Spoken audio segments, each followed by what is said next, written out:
Good morning, everyone. I have an error in Facebook and try again.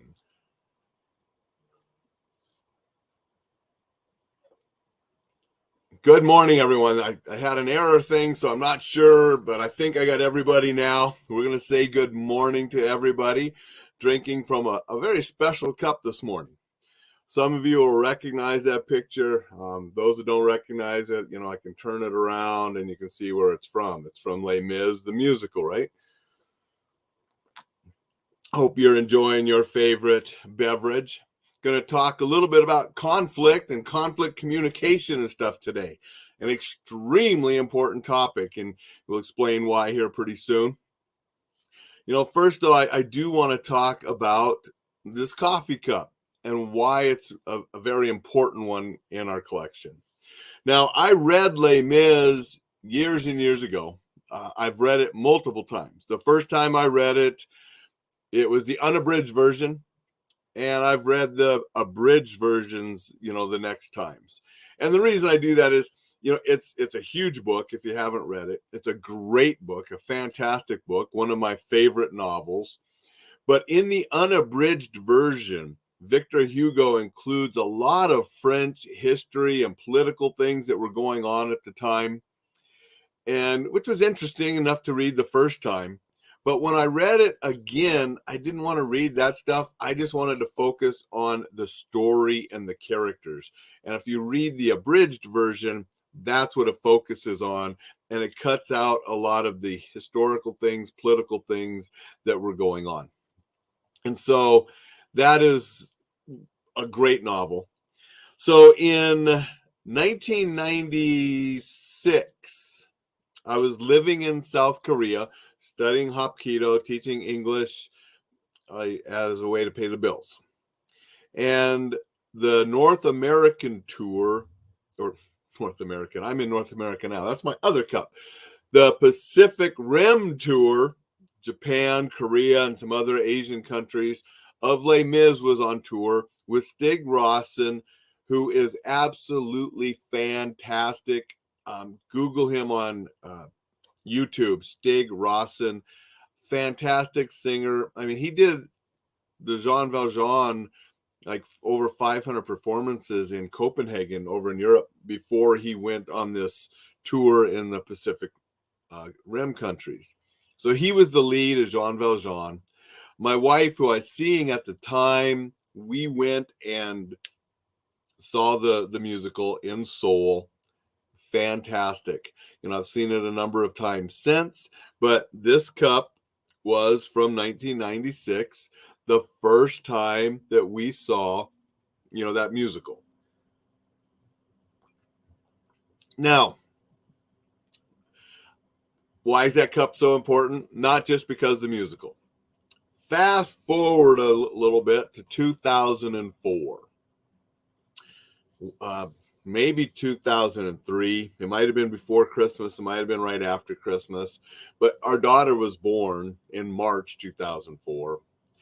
And so sometime prior to her being born, we had the books, from the library and stuff, looking at names and trying to think of names. We knew we were going to have a girl.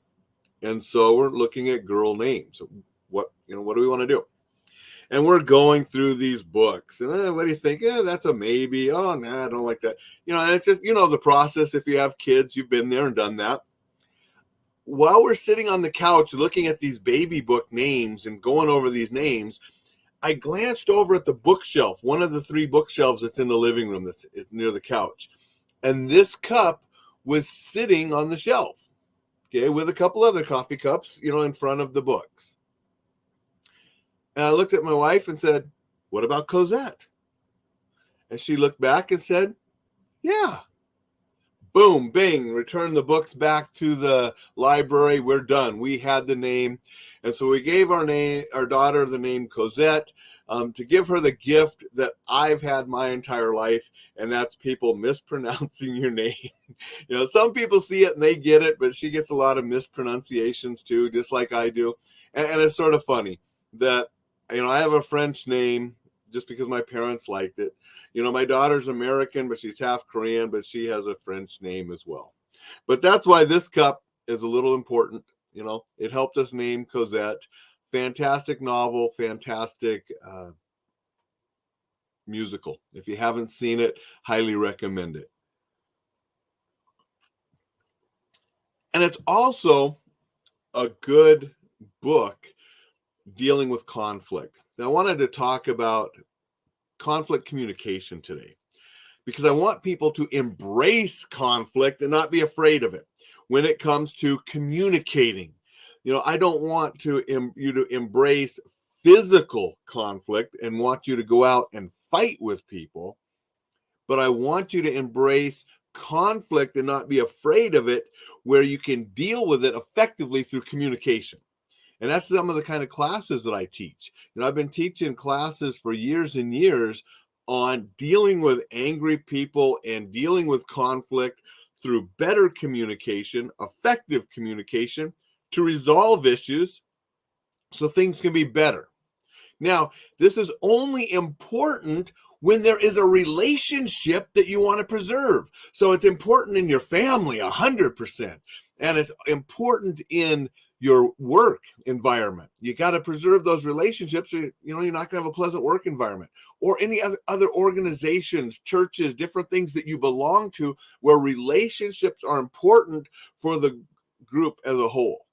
Because if the person's not important or the group as a whole is not important, you don't have to waste your time. You know, I right now have an individual that I want nothing to do with that keeps trying to deal with me. And yes, I could communicate through this. I don't want to, because the relationship is something I want nothing of, and it's not important to me. You know, the guy on the street that comes up to you, you don't need to communicate, if he's trying to panhandle or beg or then want to go into rob. We don't communicate with those kind of people because there's no relationship. We set our boundaries, we avoid them, we leave. But when the relationship's important, I don't want us to avoid the conflict. I want us to embrace it with effective communication to help resolve it, to make our lives and the relationship better. And that's why I teach classes on this topic. And it's especially important for leaders of organizations, businesses, to embrace the conflict and be better communicators, but also get those skills for your employees and those that are in the organization so they can better deal with it as well. We are always communicating, but we're not always communicating effectively, and we're not always communicating the way we want to be communicating. And it amazes me, because we are always communicating and because we cannot get through life without communicating with other people, that why more people don't study and improve their communication skills. Good morning, Jay. Appreciate you being here. Thanks for saying hi. I mean, communicating is so important. And many people, we don't take the time to improve and learn better communication skills so we can have better relationships, so we can achieve more. Sales is a type of communicating. So some salespeople, they do take sales courses and they learn that type of communicating. Negotiating, people that are in negotiations, they learn how to negotiate. That's a type of communicating.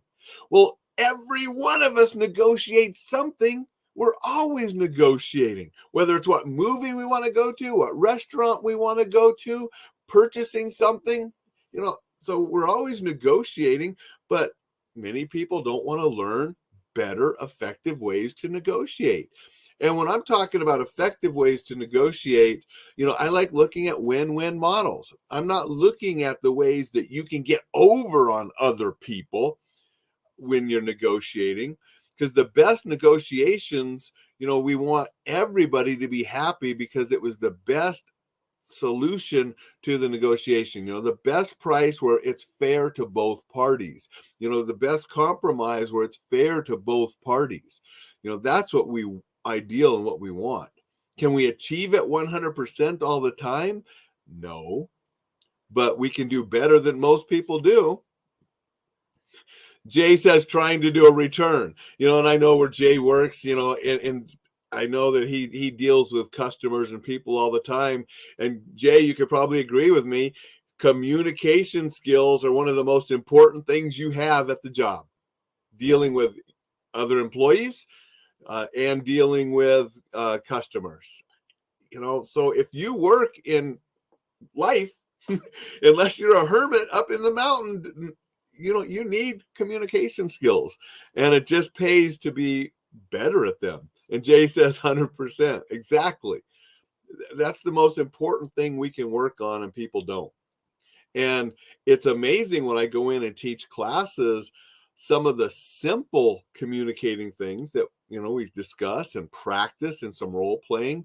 People are like, wow, I didn't think of this.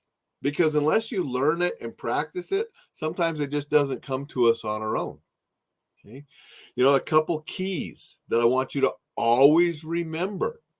We need to communicate to be understood. I see some of these tough guys posting these memes on the internet that if you don't understand what I'm saying, that's your problem. That's BS. If someone doesn't understand what you're communicating to them, it's your problem. And you need to find a better way to communicate it to them. That's what effective communicators do. They don't just say something, and if they don't get it, say, well, that's your problem if you misunderstood me or you don't understand me.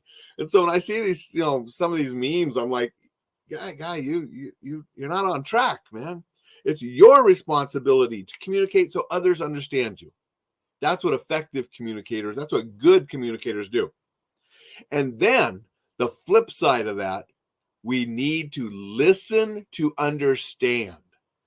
Too many of us, and I do it once in a while too. I mean, we all do. We don't listen to understand. We listen for them to stop so we can say what we want to say. But we need to listen to understand others and understand the interests that are underneath their positions. And that's a big longer topic that maybe I'll talk about on a different day. That I go into in my workshops and classes. But, people have positions, but they have interests that drive those positions. And we need to listen so we can find the interests, because that's how we can better resolve conflicts. That's how we become better negotiators. And that's how we build better relationships. And, Aaron says need to listen as well to communicate. Exactly. You were a step ahead of me before I started talking about listening, and then I saw your comment. So we're right on the same page. It takes those two most important elements. And when I used to mediate, a lot more than I do now, those were two rules that I would give to everybody at the beginning of the mediation at my statement is, I want people to communicate so the other person can understand, and I want you to listen to understand. Okay, and let's work together so we can have more effective communication, because those two things are not done near enough. And that's why they're two things that I talk about in just about every one of my communication programs, regardless of the other stuff that might be included in that communication program. So that's a little I wanted to talk about today, is we need to embrace conflict, and we need to enter it with effective communication to better resolve problems. Because if we ignore conflict and try to ignore the problem, we all know that usually it just gets worse. It's like the injury. You get a cut on your arm and you ignore it, then it infects and gets worse. And where if we take care of it right away, it's not a big deal.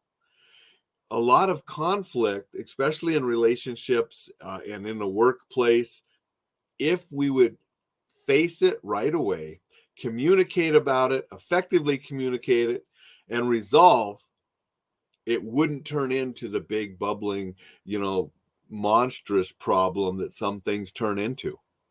So again, if you are in a leadership position, you need to cut those things off before they hurt your organization. And if you're in a leadership position, you should get the training and make sure that the people that you are leading have better communication skills so they can resolve them themselves. And then you don't have to get involved. Effective leaders will help those they lead accomplish things on their own, right? So that's a little I wanted to talk about today, is that we need to improve our communication skills and not be afraid of conflict. And if there is something in your life right now, whether it's in a relationship that you are in, whether it's at work, whether it's at a different organization, and there's been sort of some kind of conflict with another person, face up to it. Initiate the conversation and talk about it. Communicate effectively. Find out what's going on and see what you can do to resolve it. If you need help doing that, there's a ton of books and courses and things out there to help. I teach the stuff, and I have bookshelves and audio programs on the topics. I'm always trying to learn to become a better instructor. So there are a lot of resources out there. Sometimes if it gets to a point where you cannot do it with that other individual, that's when you call in a mediator and help, get some help communicating. As a mediator, that's what I was doing. I was helping people communicate to resolve problems because they couldn't do it on their own, because feelings and emotions or lack of knowledge of how to deal with it on their own was preventing them from resolving a problem. And so with my assistance, I would be able to help them communicate to resolve things.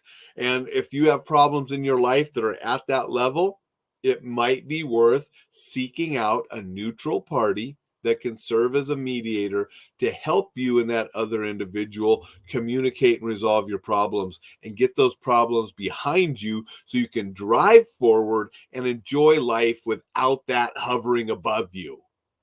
That's what it's about, right? Enjoying life.